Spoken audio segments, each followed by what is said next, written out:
Cuando pensamos en un imperio, normalmente imaginamos ejércitos avanzando, ciudades destruidas, guerreros entrando en territorios enemigos, pueblos sometidos por la fuerza.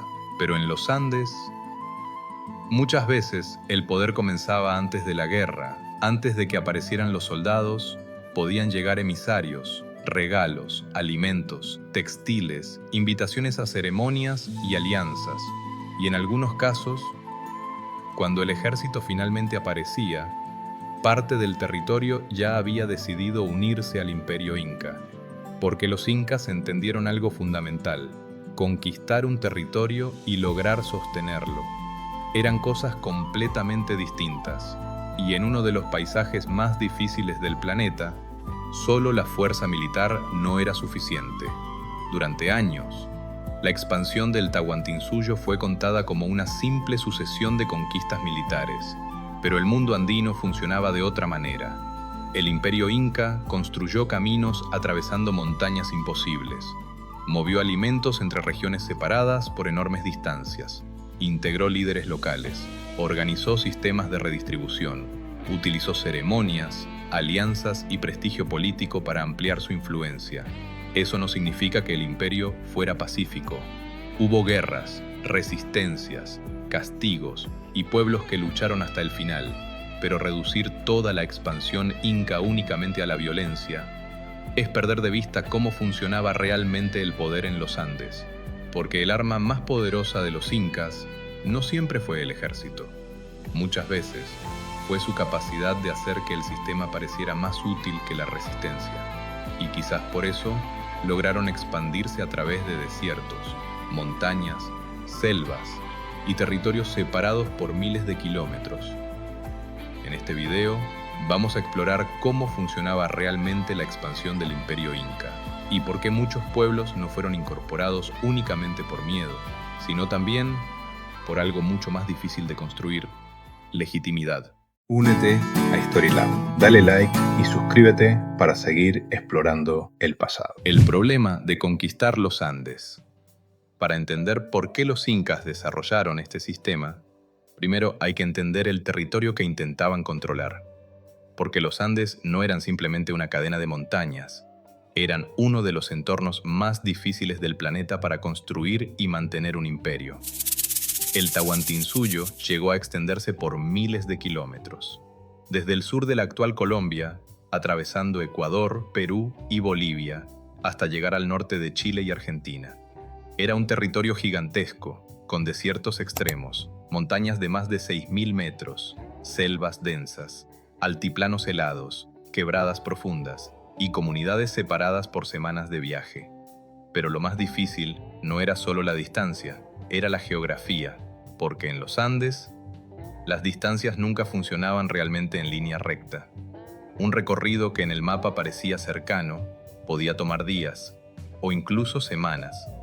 Mover personas, alimentos o recursos significaba atravesar pasos montañosos estrechos, cambios bruscos de clima, alturas extremas y territorios donde sobrevivir ya era complicado incluso sin una guerra. Y aún así, el imperio logró mantener conectado este territorio durante décadas. Lo más impresionante es que los incas no estaban gobernando un mundo homogéneo. Los Andes estaban llenos de pueblos distintos, con lenguas diferentes, tradiciones propias, formas distintas de vestir, religiones locales y maneras completamente distintas de adaptarse al entorno.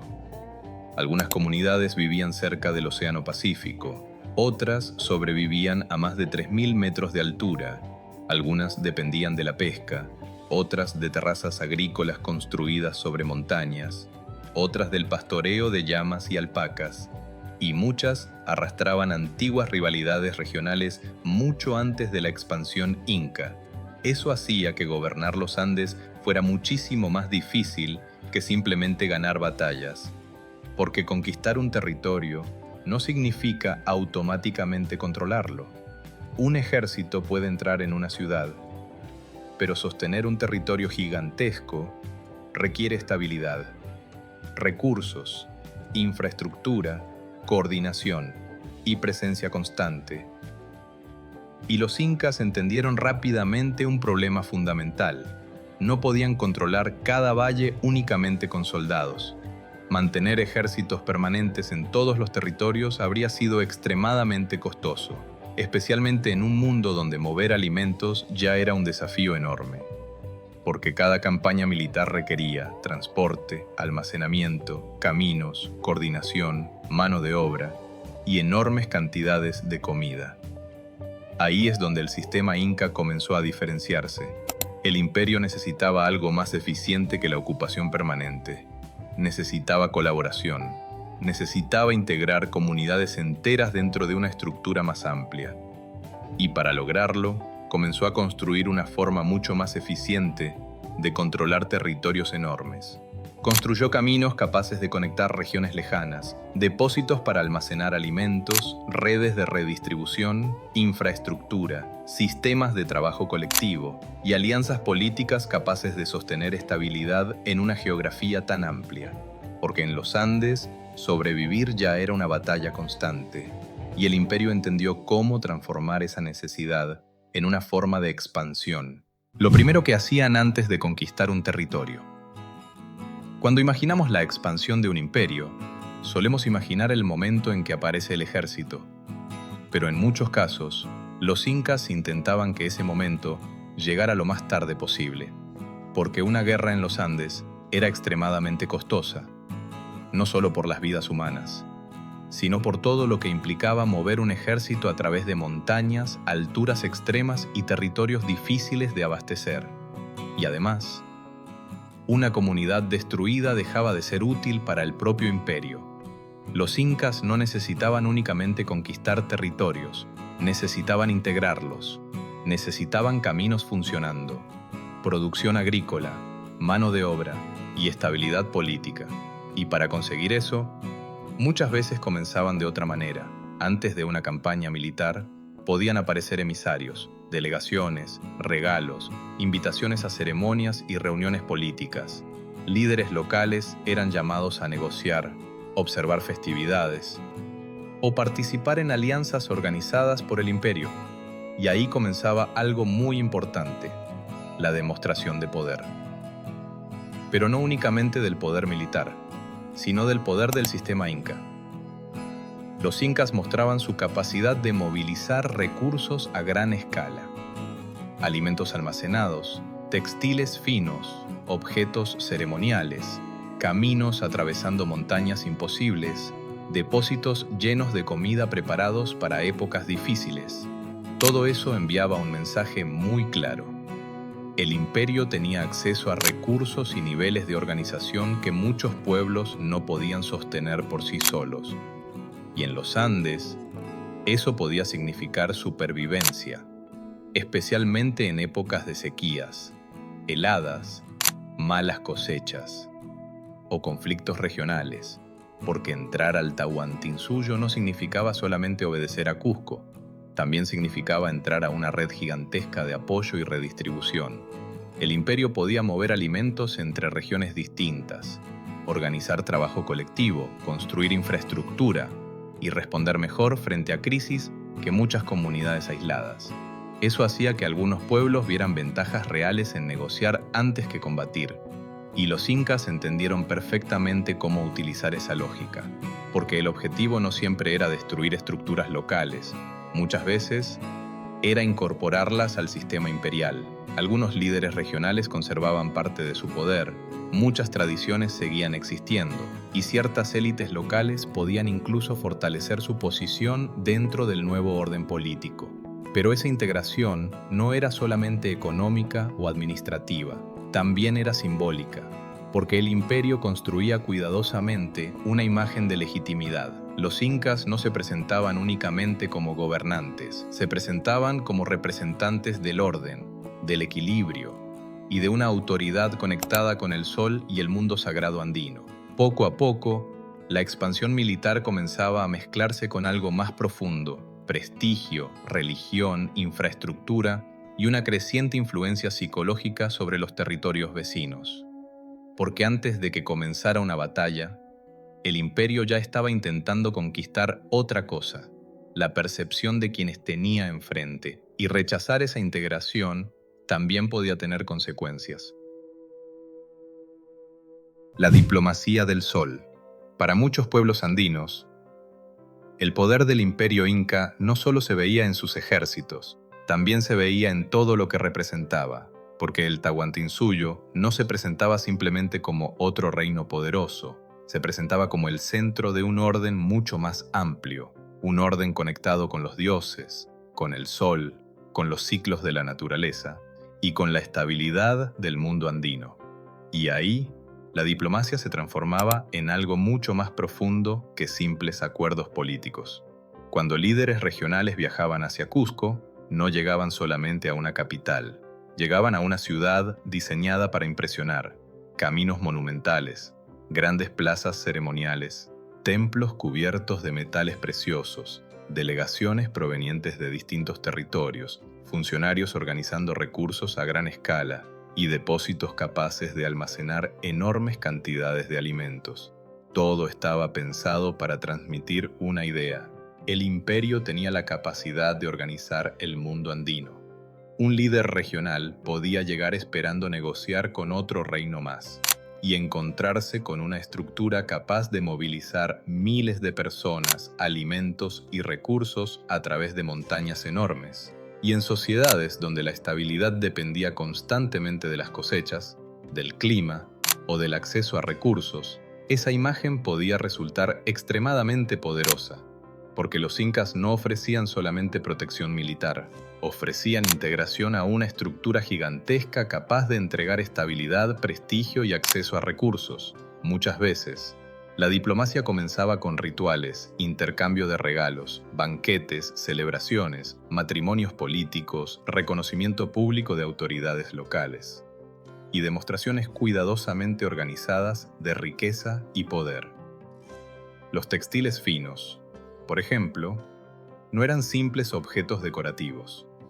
En el mundo andino podían representar prestigio, jerarquía, legitimidad y cercanía con el imperio. Lo mismo ocurría con ciertos bienes ceremoniales, alianzas familiares o privilegios otorgados desde Cusco. Poco a poco, algunos líderes regionales comenzaban a entender que resistirse al imperio podía ser mucho más costoso que integrarse a él, especialmente cuando territorios vecinos ya habían aceptado alianzas con los incas. Porque el Tahuantinsuyo no avanzaba únicamente con soldados, también avanzaba construyendo legitimidad, convenciendo, incorporando, generando relaciones de dependencia política, económica y simbólica. Y en muchos casos, el imperio prefería sumar comunidades funcionando, antes que destruirlas en guerras largas y difíciles de sostener. Eso no significa que todos aceptaran. Hubo pueblos que resistieron ferozmente, algunos lucharon durante años, otros jamás aceptaron completamente el dominio inca.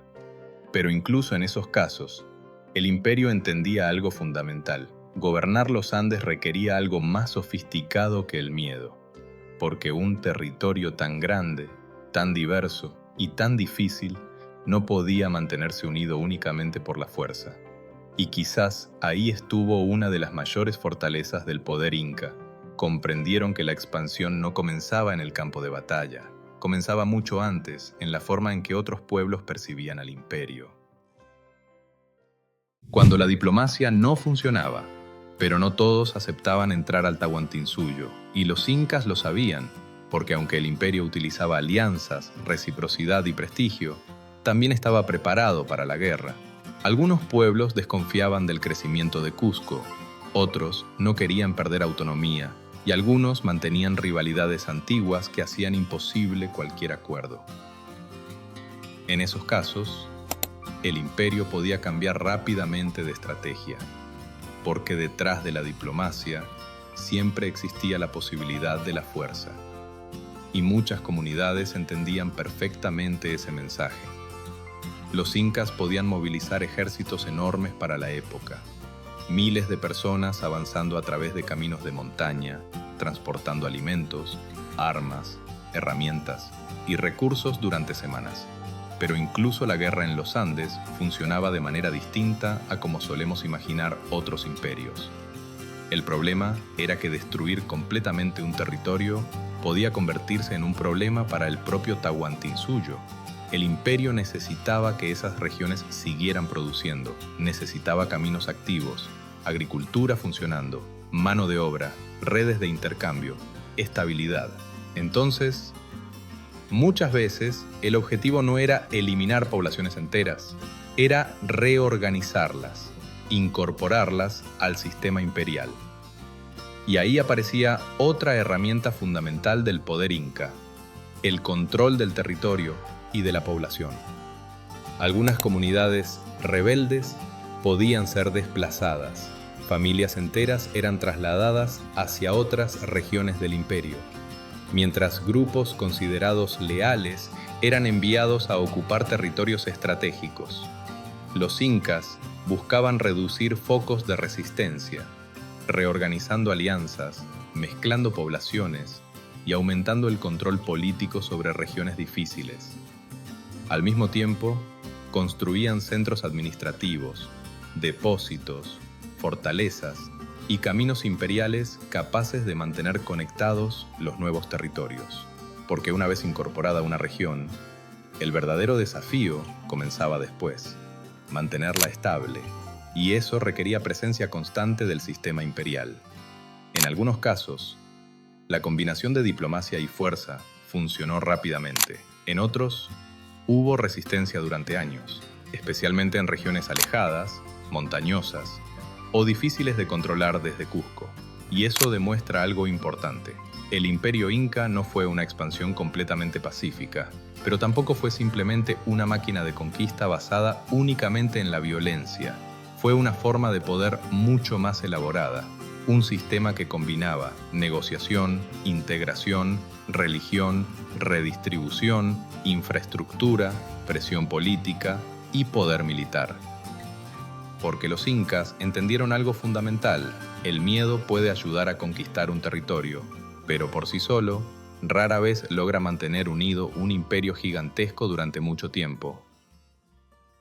El verdadero poder del imperio inca. Cuando observamos la expansión del Tahuantinsuyo desde lejos, es fácil imaginar solamente mapas creciendo, territorios incorporados, ejércitos avanzando, fronteras moviéndose a través de los Andes. Pero el verdadero desafío nunca fue solamente conquistar territorios, fue mantener unido un mundo enormemente diverso. Porque el imperio inca no gobernaba una sola cultura, gobernaba decenas de pueblos distintos, con lenguas, costumbres, paisajes y formas de vida completamente diferentes, y aún así, durante décadas logró sostener una estructura gigantesca en uno de los territorios más difíciles del planeta. No únicamente por su capacidad militar, sino porque construyó una red de integración capaz de conectar regiones muy distintas entre sí. Los caminos imperiales conectaban territorios separados por montañas enormes. Los depósitos ayudaban a enfrentar épocas difíciles. El trabajo colectivo permitía construir infraestructura a gran escala. Las ceremonias reforzaban la idea de pertenecer a un orden más amplio. Y la redistribución de recursos ayudaba a sostener alianzas y estabilidad. Todo eso hacía que el imperio fuera mucho más que un ejército. Era un sistema capaz de organizar personas, recursos y territorios a una escala extraordinaria para su tiempo. Y quizás ahí estuvo una de sus mayores fortalezas, porque muchos imperios de la historia crecieron rápidamente, pero dependieron casi exclusivamente del miedo para mantenerse unidos. Los incas parecieron entender algo fundamental. Un imperio funciona mejor cuando parte de la población obtiene beneficios reales de pertenecer a él. Eso no eliminaba las tensiones, ni las desigualdades, ni los conflictos. Tampoco eliminaba la coerción, pero sí ayudaba a construir una estructura más estable de lo que muchas veces imaginamos. Y tal vez por eso, cuando llegaron los españoles, encontraron algo mucho más difícil de desmontar que un simple reino militar. Encontraron una red gigantesca de alianzas, autoridades locales, caminos, depósitos, obligaciones colectivas y relaciones políticas construidas durante generaciones. una estructura tan grande que incluso después de la caída política del imperio, muchas de sus formas de organización continuaron existiendo, porque el mundo andino no desapareció con la conquista. Muchas comunidades siguieron utilizando caminos, terrazas agrícolas, formas de trabajo colectivo, tradiciones y vínculos culturales nacidos mucho antes de la llegada europea. Y quizás eso obliga a mirar nuevamente la historia del Imperio Inca, no solo como una expansión militar, sino como la construcción de un sistema capaz de convencer, integrar, reorganizar y conectar territorios enormes en condiciones extremadamente difíciles. Porque el arma más poderosa de los incas no siempre fue la guerra, muchas veces fue su capacidad de construir un mundo donde unirse al imperio podía parecer más conveniente que enfrentarlo. Durante mucho tiempo, la historia de los imperios se contó casi siempre de la misma manera. Ejércitos avanzando, batallas, conquistas, territorios sometidos por la fuerza. Pero en los Andes, la realidad fue distinta, porque el imperio inca no construyó su poder únicamente con soldados. También construyó caminos, alianzas, redes de ayuda, infraestructura, sistemas de redistribución y una idea de orden capaz de conectar territorios separados por montañas enormes y culturas completamente diferentes. Nada de esto significa que la expansión inca fuera pacífica. Hubo guerras, resistencias, castigos y pueblos que jamás aceptaron completamente el dominio inca. Pero reducir toda su expansión únicamente a la violencia es perder de vista cómo funcionaba realmente el poder en el mundo andino. Porque quizás el Tahuantinsuyo entendió algo que sigue siendo válido incluso hoy. Ningún sistema gigantesco puede sostenerse durante mucho tiempo solamente a través del miedo. En algún momento necesita estabilidad, necesita legitimidad, necesita convencer a parte de las personas que viven dentro de él de que pertenecer al sistema también puede entregar beneficios. Y tal vez por eso, siglos después de la caída política del imperio, gran parte del mundo andino sigue existiendo. Todavía existen comunidades que hablan quechua, familias que continúan utilizando técnicas agrícolas heredadas durante generaciones, formas de vestir, de cocinar, de organizar el trabajo colectivo y de relacionarse con la montaña, que nacieron mucho antes de la llegada europea. Muchas de esas tradiciones sobrevivieron a la conquista, a las guerras y al paso de los siglos, porque los imperios pueden desaparecer, pero algunos sistemas dejan huellas tan profundas que continúan viviendo mucho después de su caída. Y quizás esa fue una de las verdaderas fortalezas del Imperio Inca. Si te interesa este tipo de historias sobre las civilizaciones andinas, los sistemas antiguos y las conexiones ocultas del pasado, suscríbete a Historylab. Y cuéntanos en los comentarios, ¿crees que un imperio puede mantenerse unido solamente con fuerza militar? ¿O el verdadero poder siempre termina dependiendo de algo más? Gracias por estar aquí y nos vemos en el próximo